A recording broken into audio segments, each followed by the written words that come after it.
खबरों के खास बुलेटिन पंजाब इस वेले देख रहे दर्शकों का स्वागत है। मैं हाँ जगदीश संधू। बुलेटिन की शुरुआत वड्डी खबर के नाल करते हैं। विक्रम सिंह मजीठिया के खिलाफ FIR दर्ज की गई है। NDPS के मामले के तहत ये FIR दर्ज की गई है। SIT की जो रिपोर्ट आई सी उस रिपोर्ट के आधार पर यह FIR दर्ज की गई है। DGP चट्टोपाध्याय के निर्देशों के तहत यह कार्रवाई की गई है। क्यास लगाए जा रहे हैं कि किसी भी वेले मजीठिया की गिरफ्तारी हो सकती है। इस मामले के विच हुण 3 मैंबरी सिट का गठन भी किया गया है। NDPS की धारा 25, 27A ते 29 के तहत कार्रवाई की गई है। लंबे समय तो इस कार्रवाई के क्यास राइयां लगाई जा रही सन ते आखिरकार एक कार्रवाई कर दी गई है। विक्रम सिंह मजीठिया के खिलाफ NDPS की धारा 25, 27A ते 29 के तहत कार्रवाई की गई है। उन्होंने खिलाफ यह मामला दर्ज किया गया है। हुण क्यास लगाए जा रहे हैं कि किसी भी वेले विक्रम सिंह मजीठिया की गिरफ्तारी हो सकती है। उधर नवजोत सिंह सिद्धू अपने हलके दे विच दौरे दे लई पहुंचे। राणा गुरजीत सोढी दे BJP विच जाण ते बोलदे उन्होंने कहा कि कांग्रेस चो जो जाना चाहता है वह जा सकता है, किसी को भी नहीं रोकया जा सकता है। उन्होंने कहा कि किसी होर पार्टी नूं ज्वाइन करना आगुआं दा अपना अधिकार है। कोई भी जावे, कोई भी आवे, कोई भी जावे, कोई भी आवे, उसकी इच्छा है। कांग्रेस को नुकसान नहीं होएगा। मैं कह यार कमाल होगी, कांग्रेस नूं कहदा नुकसान भी कई आए कई गए। कांग्रेस ते खड़ी है, कांग्रेस ते विचारधारा है। तुसी उस विचारधारा नाल हो ते तुसी कांग्रेस दे नाल हो। सैकुलर विचारधारा जिहड़ी है ਉਹ देश ਨੂੰ आज़ाद कराने वाली पार्टी 70 साल की ਇਹ पार्टी है। एक विचारधारा, तुसी उस विचारधारा नाल नहीं हो तो चले जाओ। लेकिन मैं जिन्ना को फैसिलिटेट कर सकदा, जिन्ना कवास चुक सकदा, ਜਿਹੜੇ लोग ਅੱਜ उस कगार ते कि उन्होंने भरोसा ही नहीं रह गया, चाहे बेअदबी की गल होवे भावें होर गल। मैं ये हमेशा एक साजिश नूं देखदा कि जदों इलैक्शन कोल आउंदा है उदों ही इहो जिहियां घटनावां वापरदियां। ये सब तो इंपॉर्टेंट गल मैं कहण लग्या। अगर इस गल नूं तुसीं हाईलाइट करोगे तो बहुत वधिया। कई बार ये हुंदा है कि जान बुझ के जदों इलैक्शन आउंदी है ना, सहम फैलाया जाता है। वो सहम एक पर्टिकुलर शहरी कम्यूनिटी के वास्ते है भी वो सहम जान और फिर पोलराइजेशन हो जाए। यह जिहा कुछ नहीं है। पंजाब इकट्ठा है, पंजाब गुरुआं की विचारधारा नाल बन्निया होया। पंजाब हिंदू, सिख, मुसलमान, ईसाई सब इकट्ठे ने। ये पहला भी जिन्हां ने खता खाधी 50 सीटां तो 15-18 ते आए, उन्होंने आही कुछ किया सी। यही कुकर्म उन्हां दा नाश करके इस करके ਜਿਹੜੇ ਹੁਣ भी ये कोशिशां कर रहे हैं वोट बैंक की राजनीति के लिए जात पात धर्म के नाम के उत्ते लोगों को वंडना, उन्होंने मूँह दिखानी पएगी। क्योंकि पंजाब पंजाबीयत नूं नहीं छड्डेगा, पंजाब आपसी भाईचारे नूं नहीं छड्डेगा, पंजाब आपसी सांझ नूं नहीं छड्डेगा, आपसी प्यार नूं नहीं छड्डेगा। इसे करके जदों भी कोई पोलराइजेशन की गल आउंदी है देश चों, पंजाब पुट्ठा चलदा है।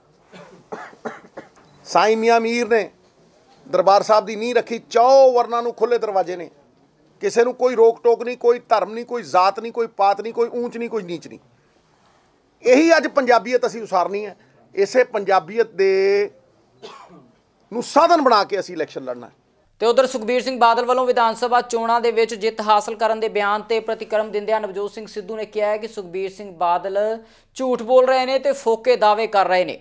900 चूहे खा के बिल्ली चले हज नूं लोग सब समझते हैं। 15 सीटां दे उत्ते बादल परिवार नूं असीं ते लिआए नहीं, पंजाब दे लोग लिआए। जदों घरां दे दरवाजे तोड़ तोड़ के निकलदे सीगे, ये अंदर लुकदे सीगे, वो भी पंजाब दे लोकां ने कीता। जुत्तियां पंजाब दे लोकां ने भराइयां, समझ नहीं, गोहे पंजाब दे लोकां ने। पंजाब दे लोकां नूं की नहीं पता जिहड़ा पंथ जिहदे नाम दे उत्ते सर्वोच्च पंथ जिहदे नाम दे उत्ते राज कीता, उसे पंथ ने अगे खड़े होकर किसी होर ने थोड़ा विरोध किया। ये छुरलियां छड्डदा उन्होंने थल्ले लाया। दूजी गल ये कि मैं कोई जरूरी नहीं है कि मेरे बारे हज़ारां लोग बोलते हैं, लखां लोग प्यार करते हैं, करोड़ां, तो मैं मतलब दोनों नूं स्वीकार करता। लोकतंत्र पार्टी के कैबिनेट मंत्री ने हाँ जी नहीं, मैं जिहड़ा बैबल कलां दी गल जिहड़ी अज कीती है वो ये कीती है कि असल नौकरी ये लोग डिजर्व करते कि मिनिस्टर का मुंडा नहीं, कतार दे विच अगे खड़ोता प्रिविलेज बंदा नहीं। जे तरस के आधार के उत्ते नौकरी देनी है तो यह जे लोगों को नौकरी दिओ, क्यों नहीं दिती? तुसीं ਗਰੀਬ ਨੂੰ ਜਿਹੜਾ ਬੰਦਾ ਗੁਰੂ ਦੇ ਲਈ ਲੜਦਾ ਰਿਹਾ, ਗੁਰੂ ਦੇ ਇਨਸਾਫ ਦੇ ਲਈ ਲੜਦਾ ਰਿਹਾ ਔਰ ਉਦੋਂ ਜ਼ਖਮੀ ਹੋਇਆ 2 ਸਾਲ ਮੰਜੇ ਤੇ ਪਿਆ ਰਿਹਾ, ਕਿ ਉਹ ਨੌਕਰੀ ਨਹੀਂ ਡਿਜ਼ਰਵ ਕਰਦਾ ਜਾਂ ਕਿ ਮੰਤਰੀਆਂ ਦੇ ਮੁੰਡੇ ਹੀ ਡਿਜ਼ਰਵ ਕਰਦੇ ਆ, ਐਮਐਲਏ ਦੇ ਮੁੰਡੇ ਹੀ ਡਿਜ਼ਰਵ ਕਰਦੇ ਆ? ਇਹ ਪੁੱਛਣਾ ਗਲਤ ਹੈ, ਪੁੱਛੂੰਗਾ। ਤੇ ਉਧਰ ਵਿਕਰਮ ਸਿੰਘ ਮਜੀਠੀਆ ਖਿਲਾਫ ਦਰਜ ਹੋਈ FIR ਤੇ ਬੋਲਦਿਆਂ ਸ਼੍ਰੋਮਣੀ ਅਕਾਲੀ ਦਲ ਦੇ ਪ੍ਰਧਾਨ ਸੁਖਬੀਰ ਸਿੰਘ ਬਾਦਲ ਨੇ ਕਿਹਾ ਹੈ ਕਿ ਇਸ ਮਾਮਲੇ ਦੇ ਵਿੱਚ ਕਾਂਗਰਸ ਬਦਲਾ ਲਊ ਨੀਤੀ ਦੇ ਤਹਿਤ ਕੰਮ ਕਰ ਰਹੀ ਹੈ। ਉਹਨਾਂ ਕਿਹਾ ਹੈ ਕਿ ਜਿਹੜੇ ਵੀ ਪੁਲਿਸ ਅਧਿਕਾਰੀ ਅਕਾਲੀ ਵਰਕਰਾਂ ਤੇ ਅਕਾਲੀ ਆਗੂਆਂ ਤੇ ਝੂਠੇ ਕੇਸ ਦਰਜ ਕਰ ਰਹੇ ਨੇ, ਉਹਨਾਂ ਦੇ ਖਿਲਾਫ ਸਰਕਾਰ ਆਉਣ ਤੇ ਕਾਨੂੰਨੀ ਕਾਰਵਾਈ ਕੀਤੀ ਜਾਵੇਗੀ। ਉਹਨਾਂ ਕਿਹਾ ਕਿ ਸ਼੍ਰੋਮਣੀ ਅਕਾਲੀ ਦਲ ਦੇ ਖਿਲਾਫ ਬਰਗਾੜੀ ਅਤੇ ਨਸ਼ੇ ਦੇ ਮਾਮਲੇ ਤੇ ਸਿਆਸਤ ਦੇ ਤਹਿਤ ਕਾਰਵਾਈਆਂ ਕੀਤੀਆਂ ਜਾ ਰਹੀਆਂ ਨੇ। पिछले महीने हर रोज 7-7 घंटे 8-8 घंटे home minister DGP chief minister इको एक प्लैनिंग ते लगे रहे हैं। आ जिहड़ा बेअदबी दा इत्थे होया एक मिनट नहीं चीफ मिनिस्टर ने लाया कि दोषियों नूं फड़न वास्ते DGP नूं उन्होंने पिछले हफ्ता भी 10 दिन कल्ला मजीठिया नूं अंदर करना, इन्ना अंदर करना। इस करके ना असीं डरीए ना असीं परवाह करिए, असीं तुहाडा चैलेंज एक्सैप्ट कर लिया। ਹੁਣ आओ मैदान जंग च देखांगे तुहानूं पंजाब दी कचहरी विच जै जी करतूतां इन्हां दीआं जमानतां जब्त होणगीआं। ते मैं एक होर भी कहना चाहना, झूठे केस बनाउणे गुनाह है। साडी इन्हां दी सरकार दे दौरान बहुत साडे वर्करां ते झूठे केस बनाए गए है, बजुर्ग माइयां ते बजुर्गां दे बच्चियां दे केस झूठे कराए गए है। तो मैं अज चैलेंज एक्सैप्ट करदा ते मैं कहना चाहना साडी सरकार होण ते सारे जिन्ने झूठे केस असीं इन्वेस्टिगेशन करावांगे। ते जेड़े पुलिस अफसर ने ते जेड़े सियासी लीडर ने जिंदगियां बर्बाद कीतियां गरीब बंदियां दियां पॉलिटिक्स करके सियासत करके, उन्हां नूं नौकरियां भी कड्ढिया जाऊगा, उन्हां दे खिलाफ एक्शन भी लिता जाऊगा क्योंकि झूठे केस बनाने गुनाह।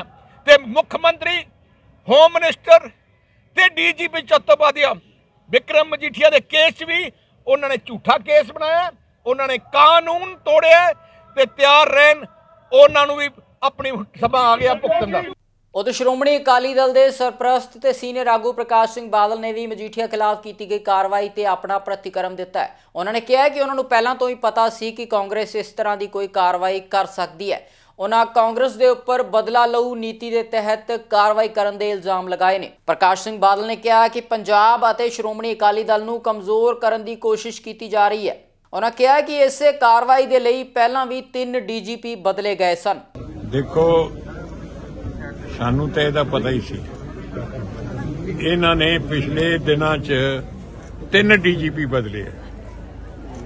ये हिस्टरी वेख लो भी DGP ਜਿਹੜਾ ਹੁੰਦਾ ਹੈ ਉਹਨੂੰ ਐ ਬਦਲਿਆ ਨਹੀਂ ਜਾਂਦਾ, ਸਿਰਫ ਇਸ ਕਰਕੇ ਕਿ ਬਾਦਲਾਂ ਨੂੰ ਤੇ ਮਜੀਠੇ ਨੂੰ ਫੜ ਕੇ ਅੰਦਰ ਤੇ ਪਹਿਲੇ ਤਾਂ ਕੋਈ ਮੰਨੇ ਨਹੀਂ, ਅਗਲੇ ਦੇ ਬਗੈਰ ਵਜ੍ਹਾ ਨਾਲ ਅਸੀਂ ਕਿਉਂ ਕਿਸੇ ਨੂੰ ਅੰਦਰ ਦੇਗੀ, ਤੇ ਸਾਨੂੰ ਤਾਂ ਮੁਸ਼ਕਲ ਹੈ।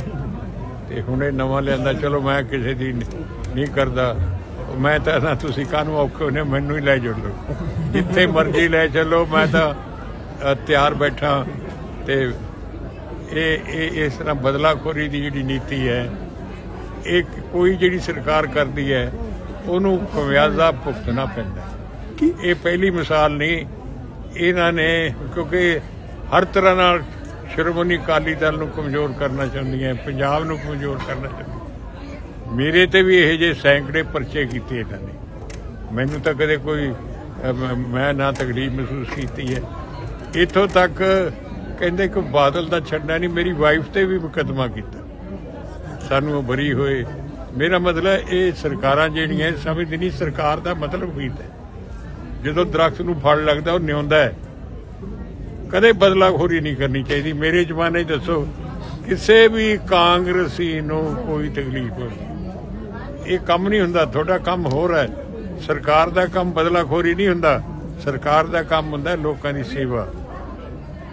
कांग्रेस उदों भुल जाना चाहिए भी असीं किसी पार्टी नाल जिहड़ा चीफ मिनिस्टर बन जाए उदों साझा हुंदा, वो सारी पार्टियां दा लीडर हुंदा एक किस्म दा। ते फिर इहो जिहियां गल्लां करनियां बड़ियां शर्मनाक न। चलो वाहिगुरू भी इन्हां दा भला करे। मैं तां अकाली दल की स्टैप की लैन जा रहा है, अकाली दल की स्टैप लैन जा रहा है इस मामले में लेके? ये सारी लड़ाइयां लड़ांगे जी, अगे भी कोई ਇਹ ਸਾਡੇ ਵਾਸਤੇ ਨਵੀਂ ਗੱਲ ਨਹੀਂ। ਸਾਡੇ ਹਮੇਸ਼ਾ ਹੀ ਹੁਣ ਇਹਨਾਂ ਸਾਰਿਆਂ ਦਾ ਸੁਖਬੀਰ ਨੂੰ ਫੜੋ, ਮਜੀਠੇ ਨੂੰ ਫੜੋ, ਹੋਰਾਂ ਨੂੰ ਫੜੋ, ਤੇ ਇਸ ਕਰਕੇ ਅਸੀਂ ਨਿੰਦਿਆ ਕਰ ਸਕਦੇ ਹਾਂ ਔਰ ਅਸੀਂ ਲੜਾਈ ਲੜਾਂਗੇ ਜਿਸ ਤਰ੍ਹਾਂ ਦੀ ਲੜਾਈ ਲੜਨੀ ਪਈ। ਸ਼੍ਰੋਮਣੀ ਅਕਾਲੀ ਦਲ ਦੇ ਆਗੂ ਬਲਵਿੰਦਰ ਸਿੰਘ ਭੂੰਦੜ ਨੇ ਵੀ ਮਜੀਠੀਆ ਦੇ ਖਿਲਾਫ FIR ਮਾਮਲੇ ਦੇ ਵਿੱਚ ਆਪਣਾ ਪ੍ਰਤੀਕਰਮ ਦਿੰਦਿਆਂ ਹੋਇਆ ਕਿਹਾ ਹੈ ਕਿ ਸੂਬਾ ਸਰਕਾਰ ਲੋਕਾਂ ਦਾ ਧਿਆਨ ਭਟਕਾਉਣਾ ਚਾਹੁੰਦੀ ਹੈ, ਕਿਉਂਕਿ 4.5 ਸਾਲ ਤੱਕ ਸ਼੍ਰੋਮਣੀ ਅਕਾਲੀ ਦਲ ਦੇ ਆਗੂਆਂ ਦੇ ਖਿਲਾਫ ਸੂਬਾ ਸਰਕਾਰ ਨੂੰ ਕੋਈ ਸਬੂਤ ਨਹੀਂ ਮਿਲਿਆ ਤੇ ਹੁਣ FIR ਦਰਜ ਕਰਕੇ ਸ਼੍ਰੋਮਣੀ ਅਕਾਲੀ ਦਲ ਨੂੰ ਵੋਟਾਂ ਤੋਂ ਪਹਿਲਾਂ ਬਦਨਾਮ ਕਰਨ ਦੀ ਕੋਸ਼ਿਸ਼ ਕੀਤੀ ਜਾ ਰਹੀ ਹੈ। बिल्कुल झूठा परचा है, कानून ना दी कोई चीज़ नहीं। पहला 4 अफसर छुट्टी लैके चले गए, एक अफसर जाता रिपोर्ट ही दे गया कि परचा बनता कोई नहीं, धक्का कराना चाहते हैं, असी कर नहीं सकते, इस करके हस्पताल जाके पै गया।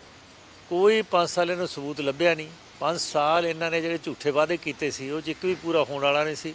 उन्होंने लुकाउण वास्ते सिर्फ बाल साहब का ते नां लैके उस फैमिली का बदनाम करके अपना टाइम टपाया। ਹੁਣ ਚੋਣਾਂ ਨੇੜੇ ਆ ਗਈਆਂ, ਇਹਨਾਂ ਜਦੋਂ ਕੁਝ ਵੀ ਸੁੱਝਿਆ ਨਹੀਂ ਤਾਂ ਅਖੀਰ ਇਹਨਾਂ ਨੇ ਝੂਠਾ ਪਰਚਾ ਕਰਤਾ। ਔਰ ਕਿਰਾਇਆ ਕੀ ਤੋਂ ਜਿਹੜਾ 10 ਦਿਨ ਦਾ ਇੱਕ ਅਫਸਰ, ਪਹਿਲਾ ਅਫਸਰ ਵੀ ਭੇਜਤਾ ਛੁੱਟੀ ਤੇ ਜਿਹੜਾ ਲਾਇਆ ਸੀਗਾ ਮੁੱਖ ਮੰਤਰੀ ਨੇ, ਤੇ ਦੂਜਾ ਅਫਸਰ ਲਾ ਕੇ ਇਹਦੇ ਰਹਿੰਦੇ 10 ਦਿਨ ਨੇ ਔਰ ਉਹਨੇ ਛੇਤੀ ਰਿਟਾਇਰ ਹੋ ਜਾਣਾ, ਉਸ ਅਫਸਰ ਤੋਂ ਲਾ ਕੇ ਝੂਠਾ ਪਰਚਾ ਕਰਾਇਆ। ਇਹ ਸਾਰਾ ਆਪਣੇ ਗਨਾਹਾਂ ਨੂੰ ਛਪਾਉਣ ਵਾਸਤੇ ਇੱਕ ਬਹੁਤ ਵੱਡਾ ਹੋਰ ਗੁਨਾਹ ਕੀਤਾ ਹੈ। ਇਹ ਤਾਂ 100% ਸਹੀ ਹੈ। ਇਹਨਾਂ ਦੇ ਸਾਰੇ ਰੈਲੀਆਂ ਫੇਲ ਹੋ ਰਹੀਆਂ, ਹਰ ਪਾਸੇ ਫੇਲ ਹੋ ਰਹੇ ਨੇ, ਕਿਉਂਕਿ ਲੋਕ ਜਵਾਬ ਮੰਗਦੇ ਜਿਹੜਾ 5 ਸਾਲ ਝੂਠ ਬੋਲਿਆ। ਹੁਣ ਅਮਰਿੰਦਰ ਨੂੰ ਗਾਲਾਂ ਕੱਢ ਕੇ ਤਾਂ ਉਹ ਗੱਲਾਂ ਪੂਰੀਆਂ ਨਹੀਂ ਹੁੰਦੀਆਂ, ਕਿਉਂਕਿ ਉਹਦੇ ਨਾਲ ਹੀ ਸੀ ਸਾਰੇ ਵਜ਼ੀਰੀਆਂ ਦੇ ਵਿੱਚ।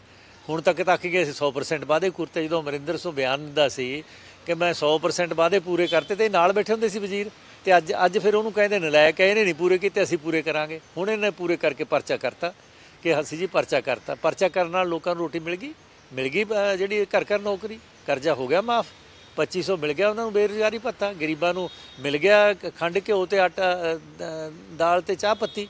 ਕੀ ਮਿਲ ਗਿਆ? ਕੁਛ ਨਹੀਂ ਮਿਲਿਆ ਲੋਕਾਂ ਨੂੰ। ਸਿਰਫ ਪਰਚਾ ਝੂਠਾ ਕਰਕੇ ਇੱਕ ਨਵੀਂ ਪਿਰਤ ਪਾਤੀ ਹੈ ਕਿ ਬਦਲ ਲਓ ਕਾਰਵਾਈ ਜਿਹੜੀ ਹੈ ਉਹ ਅੱਗੇ ਨੂੰ ਹੋਰ ਚੱਲੇ। ਪਹਿਲਾਂ ਜਿਹੜੇ ਕਰ ਗਏ ਸੀ ਉਹ ਪਛਤਾਉਂਦੇ ਨੇ, ਤੇ ਨਵੇਂ ਵੀ ਜਿਹੜੇ ਕਰਨ ਵਾਲੇ ਪਛਤਾਉਣਗੇ, ਜਿਹੜੇ ਅਫਸਰਾਂ ਨੇ ਕੀਤਾ ਉਸ ਤੋਂ ਜ਼ਿਆਦਾ ਪਛਤਾਉਣਗੇ। ਕਾਂਗਰਸ ਦਾ ਪੱਲਾ ਛੱਡ ਕੇ BJP ਦਾ ਪੱਲਾ ਫੜਨ ਵਾਲੇ ਕਾਂਗਰਸੀ ਆਗੂ ਰਾਣਾ ਗੁਰਮੀਤ ਸਿੰਘ ਸੋਢੀ ਦਾ BJP ਜੁਆਇਨ ਕਰਨ ਤੋਂ ਬਾਅਦ ਬਿਆਨ ਸਾਹਮਣੇ ਆਇਆ। ਸੋਢੀ ਨੇ ਕਿਹਾ ਹੈ ਕਿ BJP ਪੰਜਾਬ ਦੇ ਹਿੱਤ 'ਚ ਕੰਮ ਕਰੇਗੀ ਅਤੇ ਕਿਸਾਨਾਂ ਦੀ ਭਲਾਈ ਦੇ ਲਈ BJP ਭਵਿੱਖ ਦੇ ਵਿੱਚ ਕੰਮ ਕਰੇਗੀ। ਉਹਨਾਂ ਕਿਹਾ ਕਿ ਪੰਜਾਬ ਨੂੰ ਮਜ਼ਬੂਤ ਲੀਡਰਸ਼ਿਪ ਦੀ ਜ਼ਰੂਰਤ ਹੈ ਤੇ ਇਸੇ ਲਈ ਉਹਨਾਂ ਨੇ 40 ਸਾਲ ਬਾਅਦ ਕਾਂਗਰਸ ਛੱਡੀ ਹੈ। ਕਿ ਮੈਂ ਸੋਚਦਾ ਕਿ BJP ਦੀ ਲੀਡਰਸ਼ਿਪ, ਮਾਨਯੋਗ ਸਾਡੇ ਪ੍ਰਧਾਨ ਮੰਤਰੀ ਜੀ, ਗ੍ਰਹਿ ਮੰਤਰੀ ਜੀ ਔਰ ਬਾਕੀ ਦੇ ਲੀਡਰ ਸਾਹਿਬਾਨ, ਮਿਨਿਸਟਰ ਸਾਹਿਬਾਨ ਜੋ ਇਸ ਵੇਲੇ ਫੈਸਲੇ ਕਰ ਰਹੇ ਨੇ, ਉਹ ਪੰਜਾਬ ਦੇ ਹਿੱਤ ਵਿੱਚ ਆਉਣ ਵਾਲੇ ਸਮੇਂ 'ਚ ਫੈਸਲੇ ਲੈਣਗੇ, ਜਿਹਦੇ ਨਾਲ ਪੰਜਾਬ ਦਾ ਅਮਨ ਚੈਨ, ਪੰਜਾਬ ਦਾ ਫਾਰਮਰ, ਕਿਸਾਨ ਤੇ ਪੰਜਾਬ ਦੇ ਨੌਜਵਾਨ ਸੁਰੱਖਿਅਤ ਰਹਿਣਗੇ। ਤੁਸੀਂ ਮੈਨੂੰ ਇਹ ਗੱਲ ਦੱਸੋ, ਮੈਂ ਤਾਂ ਇੰਨੇ ਸਾਲ ਕਾਂਗਰਸ 'ਚ ਰਿਹਾ ਹੈਗਾ ਔਰ 40 ਸਾਲ ਤੋਂ ਬਾਅਦ ਅਗਰ ਮੈਂ ਕਾਂਗਰਸ ਤੋਂ ਅੱਜ ਅਲਵਿਦਾ ਕਿਹਾ ਹੈ ਤਾਂ ਇੱਕ ਖਾਸ ਹੀ ਰੀਜ਼ਨ ਹੋਏਗਾ। ਮੈਂ ਤਦ ਨਹੀਂ ਕਾਂਗਰਸ ਛੱਡੀ ਜਦੋਂ ਮੈਨੂੰ ਮਿਨਿਸਟਰੀ ਨਹੀਂ ਮਿਲੀ 2017 'ਚ। ਉਦੋਂ ਪਹਿਲਾਂ ਮੈਂ ਅੱਜ ਤੱਕ ਕਦੀ ਕਿਸੇ ਲੀਡਰ ਕੋਲ ਕੋਈ ਪੋਸਟ ਮੰਗਣ ਨਹੀਂ ਗਿਆ ਗਾ। ਮੈਂ ਆਪਣੇ ਇਲਾਕੇ 'ਚ ਡਿਵੈਲਪਮੈਂਟ ਕੀਤੀ। ਮੇਰੇ ਲੋਕਾਂ ਨੇ, ਗੁਰੂ ਹਰਸਾਏ ਦੇ ਲੋਕਾਂ ਨੇ ਮੈਨੂੰ ਪਿਆਰ ਬਖਸ਼ਿਸ਼ ਕੀਤਾ। 4 ਦਫਾ ਮੈਨੂੰ ਉਹਨਾਂ ਨੇ MLA ਬਣਾਇਆ, ਮੈਂ ਉਹਨਾਂ ਦਾ ਧੰਨਵਾਦ ਕਰਦਾ। ਔਰ ਇਸੇ ਤਰ੍ਹਾਂ ਹੀ ਮੈਂ ਕਹਿ ਰਿਹਾ ਕਿ ਹੁਣ ਵਕਤ ਹੈ ਕਿ ਪੰਜਾਬ ਦੇ ਵਿੱਚ ਇੱਕ ਸਟਰੋਂਗ, ਇੱਕ ਮਜ਼ਬੂਤ ਲੀਡਰਸ਼ਿਪ ਦੀ ਲੋੜ ਹੈ। ਇੱਕ ਐਸੀ ਪਾਰਟੀ ਦੀ ਲੋੜ ਹੈ ਜਿਹੜਾ ਲੋਕਾਂ ਨੂੰ ਗੁੰਮਰਾਹ ਨਾ ਕਰੇ, ਲੋਕਾਂ ਦਾ ਬੇਵਕੂਫ ਨਾ ਬਣਾਏ ਔਰ ਲੋਕਾਂ ਦੇ ਨਾਲ ਉਹ ਗੱਲ ਕਰੇ ਜਿਹਦੇ ਨਾਲ ਪੰਜਾਬ ਦਾ ਭਲਾ ਹੋਵੇ, ਪੰਜਾਬ ਦੇ ਨੌਜਵਾਨ ਦਾ ਭਲਾ ਹੋਵੇ, ਪੰਜਾਬ ਦੇ ਕਿਸਾਨਾਂ ਦਾ ਭਲਾ ਹੋਵੇ ਔਰ ਪੰਜਾਬ 'ਚ ਅਮਨ ਸ਼ਾਂਤੀ ਰਹੇ। BJP ਦੇ ਆਗੂ ਗਜਿੰਦਰ ਸ਼ੇਖਾਵਤ ਨੇ ਵੀ ਮਜੀਠੀਆ ਦੇ ਖਿਲਾਫ FIR ਮਾਮਲੇ ਦੇ ਵਿੱਚ ਆਪਣਾ ਪ੍ਰਤੀਕਰਮ ਦਿੱਤਾ ਹੈ। ਉਹਨਾਂ ਕਿਹਾ ਕਿ ਸੂਬੇ ਦੇ ਲੋਕ ਹੁਣ ਬਦਲਾਅ ਚਾਹੁੰਦੇ ਨੇ ਤੇ ਉਹ ਇਸ ਫੈਸਲੇ ਦਾ ਸਵਾਗਤ ਕਰਦੇ ਨੇ। देखिए, पाप का घड़ा कभी न कभी तो भरता है और फूटता भी है। आज पंजाब में नहीं, देश में किसी भी कोने में जा कर के आप ड्रग का नाम लीजिए, उसके साथ में जुड़ा हुआ नाम जिनका नाम आप ले रहे हैं वो निश्चित रूप से अपने आप आ जाएगा। मुझे तो कहीं मीडिया से इस तरह की जानकारी मिली कि पंजाब में ड्रग की ब्रांड भी उनके नाम से चलती है। तो मुझे लगता है कि देर आए दुरुस्त आए और पापों की सज़ा, पाप कर्मों की सज़ा मिलनी ही चाहिए। शेखावत साहब, वेंडेटा पॉलिटिक्स नहीं लगती? क्योंकि ये कहा जा रहा है कि चुनावों के करीब आकर ये काम किया जा रहा है। देखिए, पिछले इतने वर्षों से पंजाब और पंजाब के लोग जिन्होंने पंजाब के युवाओं के नशे में ये जहर और ड्रग्स का जहर घोला है, उनके खिलाफ वो उसकी इंतज़ार कर रहे थे। मुझे लगता है कि ये प्रश्न जो है वो पंजाब की सरकार से निश्चित रूप से पूछा जाना चाहिए कि उन्होंने, कांग्रेस की सरकार ने इसमें इतना विलंब क्यों किया है। ਸ਼੍ਰੋਮਣੀ ਅਕਾਲੀ ਦਲ ਅੰਮ੍ਰਿਤਸਰ ਦੇ ਪ੍ਰਮੁੱਖ ਸਿਮਰਜੀਤ ਸਿੰਘ ਮਾਨ ਨੇ ਵੀ ਮਜੀਠੀਆ ਦੇ ਉੱਪਰ FIR ਦਰਜ ਕਰਨ ਦੇ ਮਾਮਲੇ ਤੇ ਆਪਣਾ ਪ੍ਰਤੀਕਰਮ ਦਿੰਦਿਆਂ ਹੋਇਆ ਕਿਹਾ ਹੈ ਕਿ ਮਜੀਠੀਆ ਦੇ ਉੱਪਰ ਕਾਰਵਾਈ ਕਰਨੀ ਬਹੁਤ ਮੁਸ਼ਕਿਲ ਹੈ ਕਿਉਂਕਿ ਮਜੀਠੀਆ ਨੂੰ ਬਹੁਤ ਭਾਰੀ ਸਪੋਰਟ ਹਾਸਲ ਹੈ। SIT ਨੇ ਤਫਤੀਸ਼ ਕੀਤੀ ਹੈ, ਉਹਦੇ ਮੁਤਾਬਕ ਮਜੀਠੀਏ ਨੂੰ ਦੋਸ਼ੀ ਠਹਿਰਾਇਆ ਗਿਆ, ਪਰ ਮਜੀਠੀਏ ਨੂੰ ਪਕੜਨਾ ਬਹੁਤ ਮੁਸ਼ਕਿਲ ਹੈ ਕਿਉਂ ਕਰਕੇ ਉਹਦੇ ਪਿੱਛੇ ਬਹੁਤ ਭਾਰੀ ਹਕੂਮਤ ਖੜੀ ਹੈ ਤੇ ਉਸ ਨੂੰ ਸਰਕਾਰ ਛੇਤੀ ਹੱਥ ਨਹੀਂ ਪਾ ਸਕੂਗੀ। ਕੇਸ ਜ਼ਰੂਰ ਦਰਜ ਕਰਤਾ ਹੈ ਪਰ ਅਜੇ ਤੱਕ ਉਹਨੂੰ ਫੜ ਨਹੀਂ ਸਕਣਾ ਇਹਨਾਂ ਨੇ। ਕੀ ਲੱਗਦਾ ਜੀ ਚੋਣਾਂ ਤੇ ਇਹਦਾ ਕੋਈ ਫਰਕ ਪਊਗਾ ਜੀ ਇਸ FIR ਦਾ? ਜੇ ਮੈਂ ਤੁਹਾਨੂੰ ਕਿਹਾ ਕਿ ਉਹ ਸਰਕਾਰ ਮਿਲੂਗੀ ਜੋ ਲੋਕ ਚੁਣਨਗੇ। ਜੇ ਤਾਂ ਲੋਕ ਇਹਨਾਂ ਚੀਜ਼ਾਂ ਦੇ ਖਿਲਾਫ ਹੈਗੇ ਹੈ, ਬੇਅਦਬੀ ਦੀ, ਗੁਰੂ ਦੀ, ਚਿੱਟੇ ਦੀ, ਰੇਤ ਦੀ, ਨਜਾਇਜ਼ ਸ਼ਰਾਬ ਦੀ, ਜਿਵੇਂ ਹੁਣ ਰੈਲੀ ਮੌਕੇ ਦੇ ਵਿੱਚ ਬਾਦਲਾਂ ਦੀ ਹੋਈ ਹੈ ਤੇ ਉਹਦੇ ਵਿੱਚੋਂ ਪੇਟੀਆਂ ਤੇ ਡਰਮ ਨਿਕਲੇ ਆ ਸ਼ਰਾਬ ਦੇ, ਤਾਂ ਮੇਰਾ ਮਤਲਬ ਹੈ ਕਿ ਇਹ ਲੋਕਾਂ ਨੇ ਕੱਢੇ ਹੈ, ਪੁਲਿਸ ਨੇ ਨਹੀਂ ਫੜੇ। ਇਹਦਾ ਮਤਲਬ ਲੋਕ ਨਹੀਂ ਚਾਹੁੰਦੇ ਕਿ ਰੈਲੀਆਂ ਦੇ ਉੱਤੇ ਸ਼ਰਾਬਾਂ ਤੇ ਇਹੋ ਜਿਹੀ ਚੀਜ਼ ਇਸਤੇਮਾਲ ਕੀਤੇ ਜਾਣ ਜਾਂ ਵੰਡੇ ਜਾਣ। ਇਹ ਕਾਲਜ ਬਣ ਰਹੇ ਹੈ ਉਹ SGPC ਦੇ ਦਾਇਰੇ ਦੇ ਹੇਠ ਨਹੀਂ ਹੈ, ਪਰ ਜਿਹੜੀਆਂ ਵੀ ਇਹੋ ਜਿਹੀਆਂ ਚੀਜ਼ਾਂ ਇੰਡੀਆ 'ਚੋਂ ਬਣਦੀਆਂ, ਕੋਈ ਟਰਸਟ ਬਣ ਜੇ, ਕੋਈ ਕੁਛ ਬਣ ਜੇ, ਉਹ ਇੰਡੀਆ ਦੀ ਪਾਰਲੀਮੈਂਟ ਦੀ ਨਿਗਰਾਨੀ ਹੇਠ ਆਉਂਦੀਆਂ। ਅਸੀਂ ਕਹਿੰਦੇ ਹਾਂ ਕਿ ਜਿਹੜੇ ਇਹ ਟਰਸਟ ਬਣੇ ਹੈ ਇਹ SGPC ਦੀ ਨਿਗਰਾਨੀ ਹੇਠ ਹੋਣ, ਇਹਨਾਂ ਦਾ ਆਡਿਟ ਹੋਵੇ ਤੇ ਜਿਹੜੀਆਂ ਸਾਡੀਆਂ ਜ਼ਮੀਨਾਂ ਇਹ ਬਾਦਲ ਦਲੀਆ ਨੇ 5-5, 2-2 ਹਜ਼ਾਰ ਰੁਪਈਆ ਕਿੱਲਾ ਲਈਆਂ, ਜਦ ਕਿ ਭਾਅ ਇਹਨਾਂ ਦੇ 65 ਹਜ਼ਾਰ ਰੁਪਈਆ ਕਿੱਲਾ ਚੜ੍ਹ ਗਏ ਹੈ। ਇਹ ਸਾਰੀ ਜਿਹੜੀ ਬੇਈਮਾਨੀ ਬਾਦਲ ਕੇ ਕਰ ਰਹੀ ਹੈ, ਇਹਦੇ ਨਾਲ ਆਪਣੀਆਂ ਅੱਖਾਂ ਖੁੱਲ੍ਹਣ ਤਾਂ ਅਸੀਂ ਆਪਣੇ ਕੌਮ ਨੂੰ ਸਵਾਰ ਸਕੀਏ। ਦਿੱਲੀ ਦੇ ਸਾਬਕਾ ਕਾਨੂੰਨ ਮੰਤਰੀ ਅਤੇ ਮੌਜੂਦਾ ਵਿਧਾਇਕ ਸੋਮਨਾਥ ਸ਼੍ਰੀ ਚਮਕੌਰ ਸਾਹਿਬ ਵਿਖੇ ਪਹੁੰਚੇ, ਜਿੱਥੇ ਉਹਨਾਂ ਨੇ ਗੁਰਦੁਆਰਾ ਸਾਹਿਬ ਵਿਖੇ ਨਤਮਸਤਕ ਹੋ ਕੇ ਸਰਬਤ ਦੇ ਭਲੇ ਦੀ ਅਰਦਾਸ ਕੀਤੀ ਹੈ। ਸੋਮਨਾਥ ਨੇ ਇਸ ਮੌਕੇ ਮੀਡੀਆ ਦੇ ਰੂਬਰੂ ਹੁੰਦੇ ਹੋਏ ਕਿਹਾ ਹੈ ਕਿ ਇਸ ਜਗ੍ਹਾ ਤੇ ਆ ਕੇ ਉਹਨਾਂ ਨੂੰ ਅਥਾਹ ਸ਼ਰਧਾ ਅਤੇ ਊਰਜਾ ਦੀ ਪ੍ਰਾਪਤੀ ਹੋਈ ਹੈ। ਉਹਨਾਂ ਕਿਹਾ ਕਿ ਇਸ ਪਵਿੱਤਰ ਜਗ੍ਹਾ ਤੇ ਆ ਕੇ ਮਨੁੱਖਤਾ ਨੂੰ ਗੁਰੂ ਜੀ ਦੇ ਦੱਸੇ ਹੋਏ ਮਾਰਗ ਤੇ ਚੱਲਣ ਦੀ ਪ੍ਰੇਰਨਾ ਮਿਲਦੀ ਹੈ। ਜਿਹੜੀ ਇਤਿਹਾਸ ਹੈ, ਸਈਦ ਕਮਾਲ 10ਵੇਂ ਪਾਤਸ਼ਾਹੀ ਗੁਰੂ ਗੋਬਿੰਦ ਸਿੰਘ ਜੀ ਨੇ ਜਿਹੜੀ ਇੱਕ ਸਭ ਤੋਂ ਉੱਚੀ ਉਦਾਹਰਣ ਪੇਸ਼ ਕੀਤੀ ਮਾਨਵਤਾ ਦੇ ਅੱਗੇ, ਕੁਲ ਮਾਲਕ ਦੇ ਰੂਪ ਸੀਗੇ, ਚਾਹੁੰਦੇ ਤੇ ਕੁਝ ਵੀ ਕਰ ਸਕਦੇ ਸੀ, ਲੇਕਿਨ ਆਉਣ ਵਾਲੀ ਪੀੜ੍ਹੀਆਂ ਨੂੰ ਤੇ ਮਾਨਵਤਾ ਨੂੰ ਇੱਕ ਉਦਾਹਰਣ ਪੇਸ਼ ਕੀਤਾ। ਆਪਣੇ ਦੋਨੋਂ ਸਾਹਿਬਜ਼ਾਦੇ ਜਿਹੜੇ ਬਾਬਾ ਅਜੀਤ ਸਿੰਘ ਜੀ, ਬਾਬਾ ਜੁਝਾਰ ਸਿੰਘ ਜੀ, 17 ਤੇ 14 ਸਾਲ ਦੀ ਉਮਰ ਵਿੱਚ ਉਹਨਾਂ ਦੀ ਕੁਰਬਾਨੀ ਕਰਾਤੀ। ਇਹ ਬਹੁਤ ਵੱਡੀ ਗੱਲ ਹੈ। ਮਾਲਿਕ ਦੇ ਰੂਪ ਸੀਗੇ, ਉਹ ਕਰ ਸਕਦੇ ਸੀ। ਇਸ ਤੋਂ ਵੱਡੀ ਉਦਾਹਰਣ ਮਾਨਵਤਾ ਵਿੱਚ ਕੋਈ ਨਹੀਂ ਹੈ, ਕੋਈ ਪੈਰਲ ਹਿਸਟਰੀ 'ਚ ਨਹੀਂ ਹੈ ਕਿ ਕੋਈ ਪਿਤਾ ਆਪਣੇ ਬੱਚਿਆਂ ਦੀ ਕੁਰਬਾਨੀ ਦੇ ਦੇਵੇ, ਉਹ ਵੀ ਉਹ ਪਿਤਾ ਜੋ ਕੁਲ ਮਾਲਿਕ ਦਾ ਰੂਪ ਹੈ। ਮੈਂ ਅੱਜ ਆ ਕੇ ਮੈਨੂੰ ਜਿਹੜੀ ਇੱਥੇ એનર્ਜੀ ਹੈ ਉਹ ਇੰਨੀ ਵਾਈਬਰੈਂਟ ਹੈ, ਇੰਨੀ ਪੋਜ਼ਿਟਿਵ ਹੈ ਕਿ ਉਹ ਬੜਾ ਮੈਂ ਸ਼ਬਦਾਂ 'ਚ ਬਿਆਨ ਨਹੀਂ ਕਰ ਸਕਦਾ। ਮੈਨੂੰ ਇੰਨੀ ਖੁਸ਼ੀ ਹੋਈ ਇੱਥੇ ਆ ਕੇ, ਇੰਨੀ ਫੀਲਿੰਗ ਹੋਈ ਇੱਥੇ ਆ ਕੇ। ਦਿੱਲੀ ਦੇ ਸਿਹਤ ਮੰਤਰੀ ਸਤਿੰਦਰ ਜੈਨ ਵੱਲੋਂ ਦਿੱਲੀ ਦੇ ਵਿੱਚ ਸਿਹਤ ਪ੍ਰਬੰਧਾਂ ਦਾ ਜਾਇਜ਼ਾ ਲੈਣ ਦੇ ਲਈ ਹਸਪਤਾਲਾਂ ਦਾ ਦੌਰਾ ਕੀਤਾ ਗਿਆ। ਇਸ ਮੌਕੇ ਮੀਡੀਆ ਦੇ ਰੂਬਰੂ ਹੁੰਦੇ ਹੋਏ ਸਤਿੰਦਰ ਜੈਨ ਨੇ ਕਿਹਾ ਹੈ ਕਿ ਦਿੱਲੀ ਦੇ ਵਿੱਚ ਵੀ ਓਮਿਕਰੋਨ ਦੇ ਕੇਸ ਆ ਰਹੇ ਨੇ। ਦੁਨੀਆ ਭਰ ਦੀ ਤਰ੍ਹਾਂ ਦਿੱਲੀ ਦੇ ਵਿੱਚ ਜੋ ਕੇਸ ਆ ਰਹੇ ਨੇ ਉਹ ਬੇਹੱਦ ਘੱਟ ਨੇ ਅਤੇ ਦਿੱਲੀ ਸਰਕਾਰ ਇਹਨਾਂ ਮਾਮਲਿਆਂ ਦੇ ਨਾਲ ਨਜਿੱਠਣ ਦੇ ਲਈ ਪੂਰੀ ਤਰ੍ਹਾਂ ਦੇ ਨਾਲ ਤਿਆਰ ਹੈ। चाचा नेहरू हॉस्पिटल के अंदर यहाँ पे 596 बेड्स का नया बिल्डिंग बनाई जा रही है। इसका काम देखने आए हैं कि काम सेटिस्फैक्ट्री है। पीछे कंस्ट्रक्शन की वजह से थोड़ा काम रुका था बैन की वजह से, दोबारा से स्टार्ट तो हो गया है और अब फुल स्विंग पे आ जाएगा क्योंकि कल से ट्रक भी स्टार्ट हो गए हैं। अभी तक ट्रक आने अलाउड नहीं थे दिल्ली में, तो आज कल से फुल स्विंग पे काम स्टार्ट हो जाएगा। उसको फास्ट पेस पे जल्द से जल्द तैयार किया जाएगा। सर कोरोना के केसेस अभी कितने हो गए हैं, क्योंकि जो सेंट्रल डाटा दे रहा है उसमें 54 ओमिक्रॉन के सर, ओमिक्रॉन के 54 बता रहे सर सेंटर के डाटा के मुताबिक 54 केसेस अभी तक दिल्ली में आ चुके हैं। 12 डिस्चार्ज। मेरे पास जो डाटा है उसमें 34 हैं, 17 डिस्चार्ज हैं। मैं दोबारा चेक करके फिर दोबारा बताता हूँ। सर किस तरीके की स्थिति है दिल्ली में लैब्स को लेकर, खासकर क्योंकि ये कहा है मुख्यमंत्री ने कि हर कोरोना शख्स का अब जीनोम सीक्वेंसिंग कराया जाएगा। देखिए दिल्ली सरकार की 2 लैब दिल्ली सरकार की हैं और 2 सेंट्रल गवर्नमेंट की हैं, LNJP हॉस्पिटल में और ILBS हॉस्पिटल में। 2 हमारी लैब्स हैं, 2 सेंट्रल की लैब्स हैं। तो अभी इस केसेस 100 के आसपास डेली आ रहे हैं। तो मुख्यमंत्री जी ने कहा है कि सबका जीनोम सीक्वेंसिंग कराइए ताकि पता लग जाए कि जो नए केस आ रहे हैं ओमिक्रॉन के हैं या ये पुराने डेल्टा के हैं। खबरां दे इस खास बुलेटिन दे विच फिलहाल इन्ना ही। हुण मैनूं दिओ इजाजत। धन्नवाद।